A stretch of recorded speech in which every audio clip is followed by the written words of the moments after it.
Hello and welcome to Walk the Talk. I'm Shekhar Gupta and my guest this week, how do I describe him? I can describe him as the capitalist of the poor or maybe the guru of trickle up. Arnaldo De Soto, welcome to Walk the Talk. Great pleasure to see you, Mr. It's been Gupta. a long time making. I've heard so much about you, we've all read you, but brilliant to be chatting with you. Thank you so much, very kind.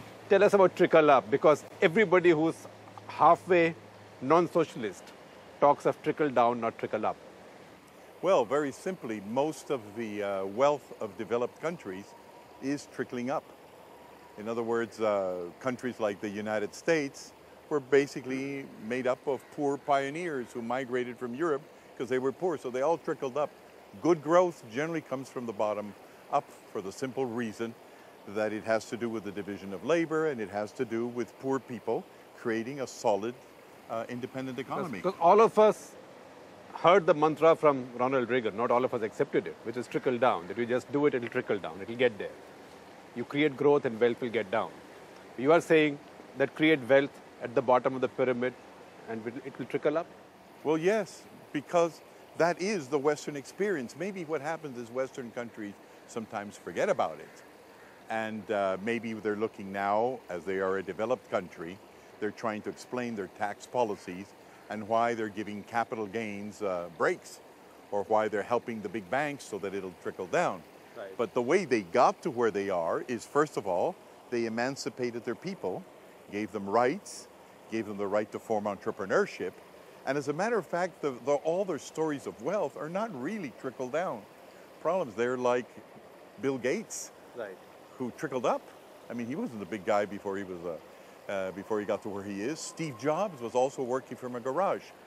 In our countries, or in countries at least like mine, you start working in a garage and you stay in a garage. But these guys keep on moving up. Because the system doesn't give you the opportunity or a level playing field.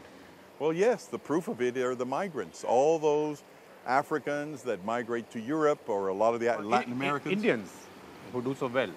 They do so well abroad and sometimes not so good at home. And so that has to do, obviously, with the fact that there are legal opportunities to get organized in the North that we don't have in the South. Yeah, so sort of the classical capitalists have got their discourse wrong a little bit. Well, yes, in the sense that they're speaking to their own people. If you're speaking to a developing country, it's not a message that they're used to. You know, if you think about it, it's obvious that many cases, with all our wonderful Western friends with the best of intentions, it is quite clear that as they've left their protectorates and their former colonies, they haven't always left them in the best stages possible. Absolutely. Which may mean that they know how to make money, but not necessarily the genesis of their national wealth. And that's not strange. Albert Einstein used to say, after all, what does the fish know about the water in which it swims? In other words, if you're in it, maybe it's much easier to see it from the outside and you can describe a fish much better.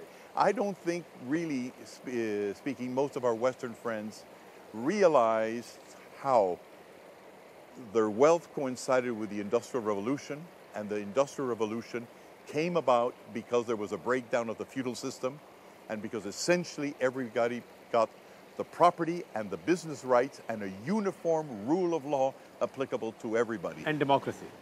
And democracy. Oh yes, of course. Because without democracy, there can't be the uniform rule of law. That's right. Tubar.com,